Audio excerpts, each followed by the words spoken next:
there was a movement starting, civil rights movement starting, where black people who were sick and tired of not having the same rights, of not being treated as equals, were demanding a change. And back then, Martin Luther King was just a really small name. Not many people had heard about him, but he was traveling all around the southern states trying to get a movement going, trying to get something happening so people would rise up. And every town he went to, he would speak, he would encourage, and nothing would happen. And this movement was failing, and it was dying. And he was in Birmingham one time, and he was trying to get these people motivated. He was trying to say, let's stand for more. And nothing was happening. And he was just about to leave when a reverend said to him, you know what, if these adults aren't going to stand up, I know my kids will. And he went to his school, he got his elementary school students, so primary school students, and they marched. And they walked out of the school, and they walked across the town of Birmingham. And they were met with the same hostility and the same violence and the same prejudice that any of the adults were met with. But people listened. People saw them. And those young people, those 10, 11, 12-year-olds, kicked off a movement. And within months of that happening, Martin Luther King stood up in Washington and said, I've got a dream.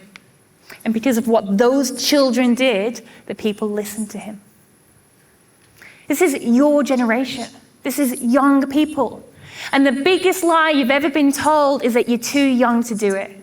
You're too young to have influence. You're too young to make a difference. But young people have been changing cultures for generations. When young people stand up, when young people rise up, you lead the rest of the society. Everybody else will listen to you. And you know who knows this? God knows this. He knows that there is a power in young people. He knows that you guys have something nobody else has. So God doesn't look for the people who are like the smartest or the most influential or the most experienced. He looks to the young people. One of the greatest young people in the scriptures is Mary. Mary probably was your age, even younger. And when God was saying, who will I send my son to? Who will be a mother to the Son of God? The best he could find was a young girl called Mary. Again, just a teenager. And she said yes. Because this is what I love about our God, is he is a God for the generations. And he will see a people and he will be their fighter. He will raise up a warrior for them. He'll raise up a king for them. Or he'll raise up a prophet for his people. But he's not just a God of the people. He's a God of the person.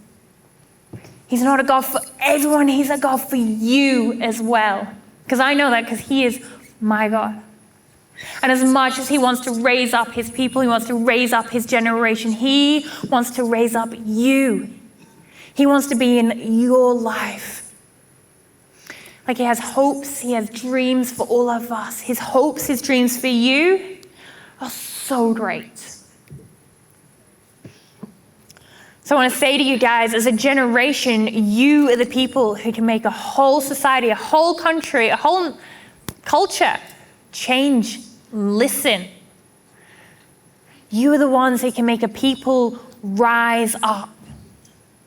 And God is wanting at that for his generation. He's looking, you guys can look at the world and you see like, this is not what it's meant to be. There is so much more that we are meant to have. And God sees this. He's got so much more he wants for his people. So he's asking a generation to rise up. But don't forget that God is your God too. And in every moment and in every day, he comes to you and he reaches his hand out to you and he asks you to rise up with him. All you have to do is take his hand.